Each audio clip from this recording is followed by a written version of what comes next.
अर्पित करते हुए स्वर्गीय विश्वनाथ जी को हम अपनी तरफ से श्रद्धा को अर्पित करते हैं तथा पूरे परिवार को ईश्वर से कामना करते हैं कि आप सबको उनकी आत्मा की शांति के लिए सब लोग अपने ढाढ़स को बढ़ाएं।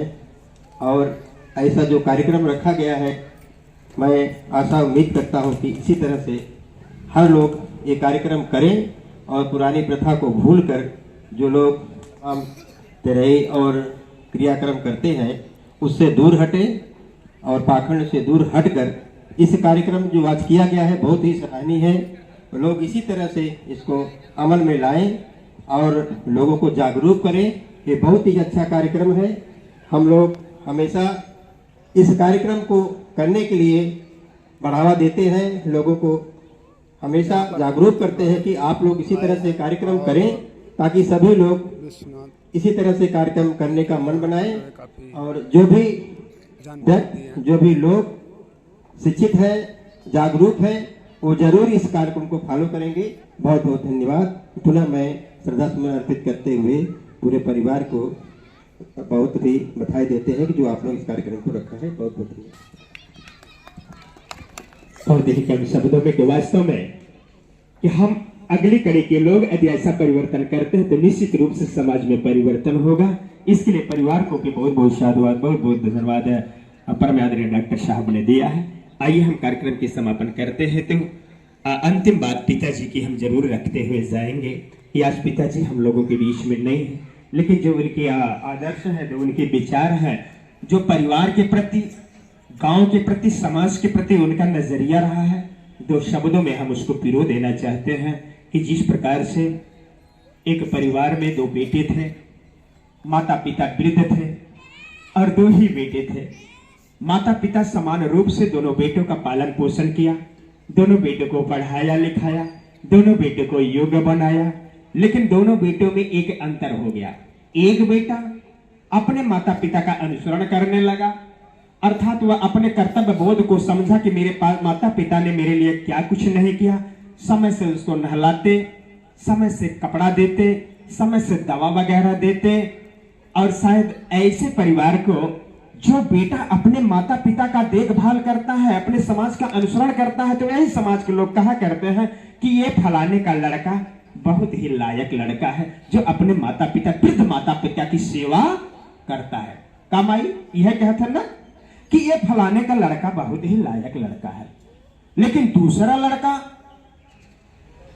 उस लड़के की भी माता पिता ने समान रूप से देखभाल किया, लेकिन हुआ क्या, दूसरे बेटे का विवाह जब माता पिता ने किया, विवाह होते ही वह दूसरा बेटा अपनी पत्नी को लेकर के अलग हो गया, अलग हो गया। अब वो दूसरे राह पे, ये दूसरे राह पर एक दिन माता विचार करती है, अपने वृद्ध पति से कहती है कि ये दोनों बेटों के पापा, अब हम लोग वृद्ध हो चुके हैं, अब हमारी जिंदगी का कोई ठिकाना नहीं है कि आज रहूं, कल मर जाऊं, परसों मर जाऊं, एक हफ्ता बाद मर जाऊं, मरण सैया पे आप पड़े हैं, जिंदगी का कोई ठिकाना नहीं है। जाते जाते अपने दोनों बेटों को बुला करके कुछ समझा देते हैं। अपनी पत्नी की बात सुन करके वो पिता कहता है, ठीक कह रही हो, आज दोनों बेटों को बुलाओ।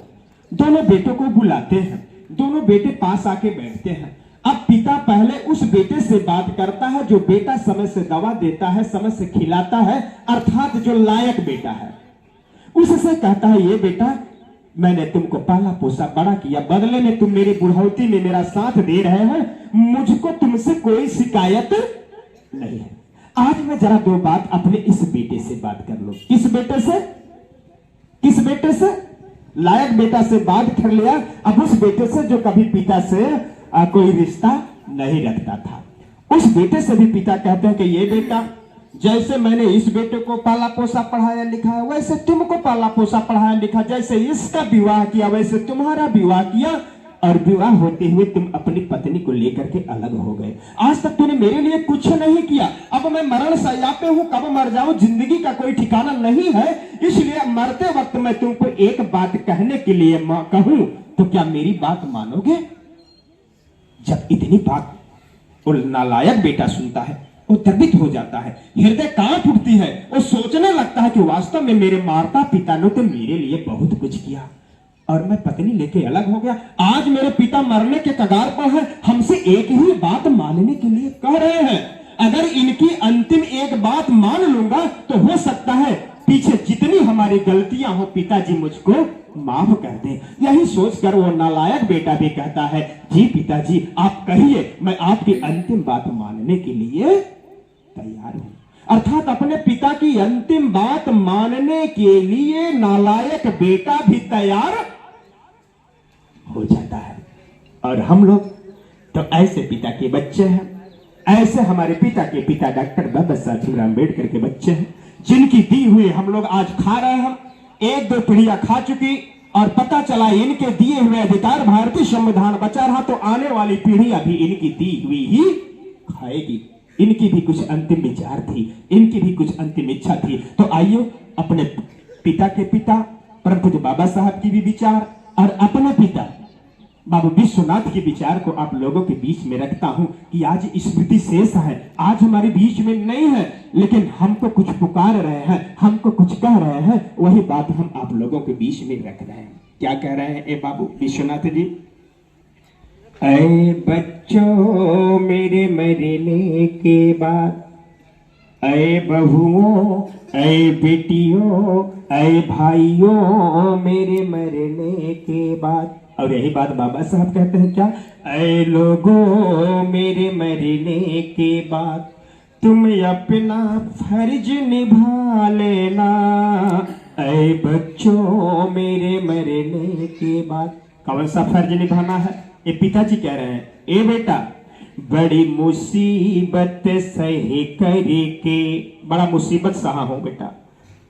और हमारे परमपिता हमको पढ़ने का अधिकार दिए तो हम सरकारी सर्विस में आए।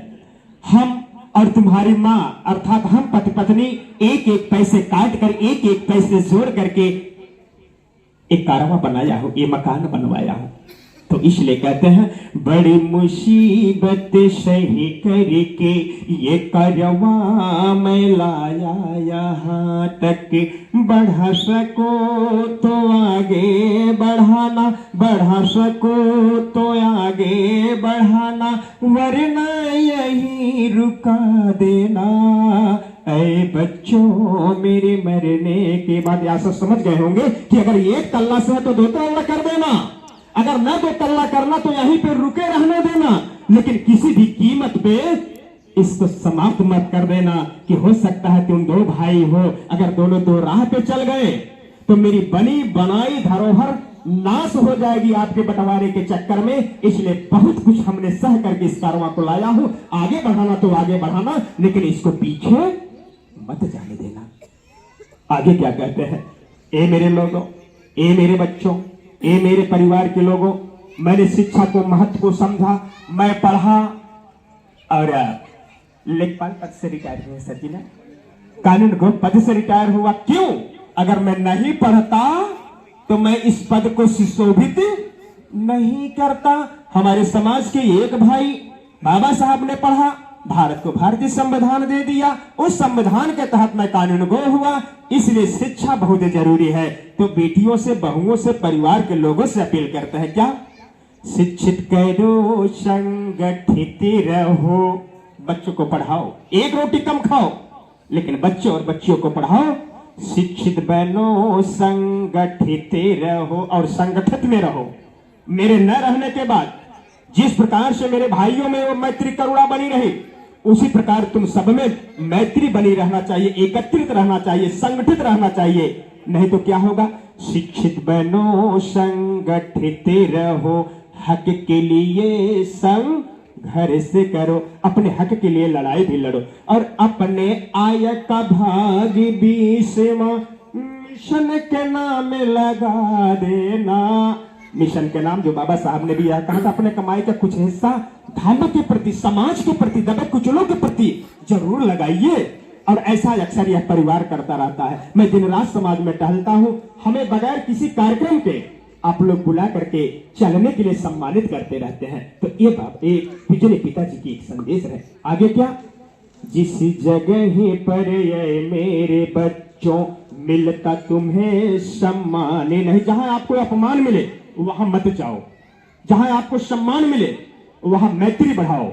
और इसी बातों को बाबा साहब ने कहा, जिस धर्म में मेरे साथियों मिलता हमें सम्मान नहीं। अरे मैं दुनिया का नंबर 1 का विद्वान रहा, स्वतंत्र भारत का प्रथम कानून मंत्री रहा, फिर भी मुझे मान सम्मान नहीं मिला, इसलिए मैं रास्ता बदल दिया।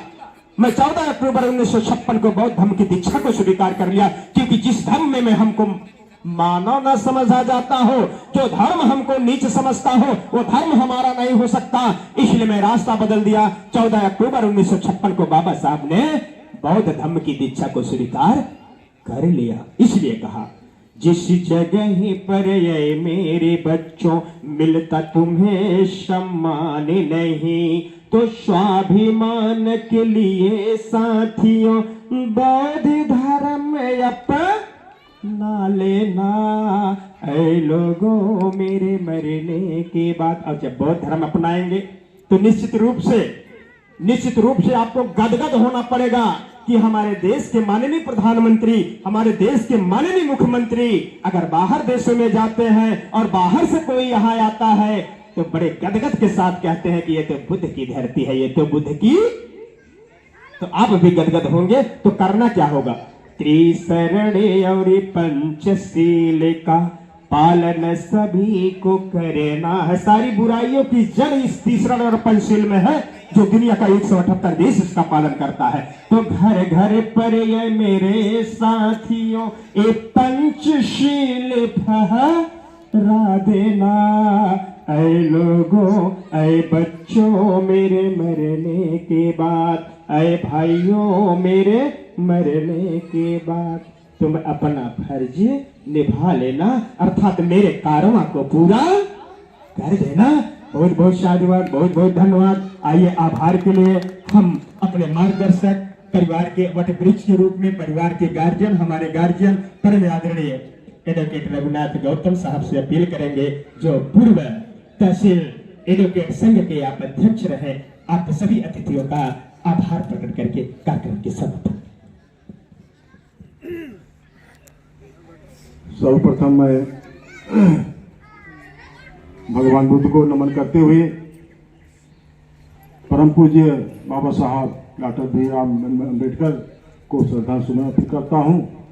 साथ ही साथ अपने अग्रज भाई श्री विश्वनाथ जी को भी श्रद्धा सुमन अर्पित करता हूँ। आज इस कार्यक्रम को संपन्न कराने के लिए आए हुए बौद्धाचार्य के रूप में श्री JP अम्बेडकर जी, साथ में कमलेश कुमार कनौजिया जी, साथ में गोविंद मास्टर साहब तथा यहाँ पर उपस्थित हमारे बीच हमारे सम्मानित डॉक्टर तेज बहादुर यादव जी, पूर्व विधानसभा अध्यक्ष श्री जीतलाल गौतम जी, हमारे सम्मानित अधिवक्ता श्री बाबूराम एडवोकेट जी तथा यहाँ पर उपस्थित बहुत से साथीगण और दूर दराज से आए हुए, गांव से आए हुए, रिश्तेदारी से आए हुए, हर विभाग से, चाहे शिक्षा विभाग हो, चाहे डॉक्टर स्वास्थ्य विभाग हो, चाहे राजस्व विभाग, हर विभाग से आए हुए सभी सम्मानित नेतागणों को, सम्मानित लोगों को मैं बधाई देता हूं। और आप सब ज़्यादा से ज़्यादा समय दे करके यहाँ पर इकट्ठे हुए और बहुत दूर दूर से लोग यहाँ पर आए। हालांकि इस समय लोग जा चुके हैं, काफ़ी संख्या में जा चुके हैं। जिलाध्यक्ष जी, मंडल कोऑर्डिनेटर जी तथा हर क्षेत्र से बहुत सम्मानित व्यक्ति लोग यहाँ पर आए और गए। मैं उन सभी लोगों का आभार व्यक्त करता हूँ। सदैव आभारी रहूँगा कि आप सभी लोग, वे सभी लोग हमारे द्वार पर आए और हमारे भाई साहब को श्रद्धा सुमन अर्पित किए, परिवार को सांत्वना दिए। मैं आप सबका बहुत बहुत स्वागत करता हूं, बहुत बहुत आभार व्यक्त करता हूं। मैं एक बात कहना चाहता हूं साथियों, आदमी जन्म लेता है, उसकी मृत्यु निश्चित होती है। किसी की मृत्यु जल्दी होती है, किसी की देर में होती है, किसी न किसी बहाने मृत्यु होती है। चाहते हुए भी हम बचा नहीं पाते हैं। अपने भाई साहब को लेकर के अस्पताल में गए हम लोग, उनकी पत्नी के सामने, उनके भाई के सामने, उनके बेटों के सामने और डॉक्टर के सामने उनके प्राण निकल गए। हम लोग कुछ नहीं कर पाए और डॉक्टर साहब भी नहीं कुछ कर पाए। हम लोग जो है आप कर रह गए। इसलिए जो है मैं कहना चाहता हूँ कि सबका सम्मान करना चाहिए। इंसान को इंसान का सम्मान करना चाहिए, सबका सहयोग करना चाहिए, किसी से झगड़ा नहीं करना चाहिए, किसी को कुछ कहना नहीं चाहिए, ताकि जो है सम्मान बना रहे। इसलिए कि कभी भी इंसान जो है जा सकता है, उनके साथ कुछ भी हो सकता है, इनको कोई ठेस नहीं रहना चाहिए, सबको मिलजुल कर चलाना चाहिए। मैं आप सबका स्वागत करते हुए मैं अपनी बात मत करता हूँ। जय हिंद, जय भारत। बहुत बहुत क्योंकि वेदना से वाणी नहीं निकल पाते, क्योंकि दुख है, अग्रज है, बड़े भैया है जिन्होंने उंगली पकड़ के चलना सिखाया है, हमारे बीच में नहीं है, तो बहुत ही पीड़ा है। एक बहुत महत्वपूर्ण बात हमारे संरक्षक आदरणीय वकील साहब जी ने कहा कि यह किसी के साथ कब हो जाए, इसलिए हम सभी को एक दूसरे के साथ प्रेम भाव, लगाव, अपनापन, अपनत्व बना के रहना चाहिए, अन्यथा एक दिन हमको पछताना पड़ जाता है। तो आइए सभी लोग खड़े हो जाते हैं, सभी लोग खड़े हो जाते हैं और कार्यक्रम को पूर्ण रूप से संपन्न करते हैं। दोनों बेटे आप लोग आगे आ जाए, आगे आ जाए। जो अभी अभी आए हैं पुष्प अर्पित नहीं किए हों, सभी लोग पुष्प अर्पित कर लेंगे। अब कार्यक्रम के हम लोग सभी लोग हाथ जोड़ लें, हाथ जोड़ लें। आइए कार्यक्रम की समापन करते हैं। आइए मेरे साथ आप सभी लोग दोहराएंगे, मेरे साथ आप सभी लोग बोलेंगे, सभी लोग बोलेंगे। बेटा खड़े हो जाओ, दूसरा भाई कहाँ गया? खड़े हो जाओ, ऐसे हाथ जोड़ के सभी लोग, आप लोग भी बनो, खड़े हो जाओ, सब लोग खड़े हो जाओ। और आइए मेरे साथ आप लोग कुछ बोलो, मेरे साथ कुछ बोलो। पहले सभी लोग खड़े होकर हाथ उठा के बोलेंगे साधु साधु साधु। अब हाथ जोड़ेंगे और बोले जैसा मैं गुनगुना रहा हूं आप लोग भी गुनगुनाए, सभी लोग गुनगुनाए। सबका मंगल हो, सबका भला हो, सबका कल्याण हो, ऐसी मंगल कामना करते हुए बोले मेरा मंगल तेरा मंगल। सभी बोले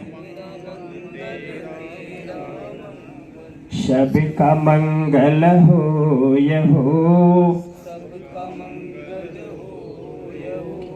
जल के थल के और गगन के, प्राणी सुखमय हो यहो, दृश्य और अदृश्य धरा के, जीव निरामय हो यहो, जिस माता ने जन्म दिया उस माँ का मंगल हो यहो, पाला पोसा और पढ़ाया उस पिता का मंगल हो यहो, जिस गुरुजन ने ज्ञान दिया उस गुरु का मंगल हो यहो, मेरा मंगल तेरा मंगल, सबका मंगल हो यहो, सबका मंगल हो यहो, सब्बे सत्ता सुखी होवन्तु, सब्बे होवन्तु सखे मिलो, सब्बे भद्राणि पसन्तु, मा कांक्षे दुःखमागम। साधु साधु साधु बोलेंगे करुणा हो, तथागत बुद्ध की करुणा हो, करुणा हो, तथागत बुद्ध की करुणा हो। बाबा साहेब अमर रहे, बाबा साहेब अमर रहे, निर्वाण प्राप्त बाबू विश्वनाथ बौद्ध अमर रहे। बाबू विश्वनाथ बौद्ध अमर रहे। बाबू विश्वनाथ बौद्ध अमर रहे। बहुत बहुत शाबाश, बहुत बहुत धन्यवाद। ये कार्यक्रम को संपूर्ण रूप से संपन्न कर दिया जाता है। जो भी अतिथिगण अभी आए हैं पुष्प अर्पित नहीं किए हो पुष्प अर्पित करना। जो भी हमारी माताएं बहनें पुष्प अर्पित। अच्छा।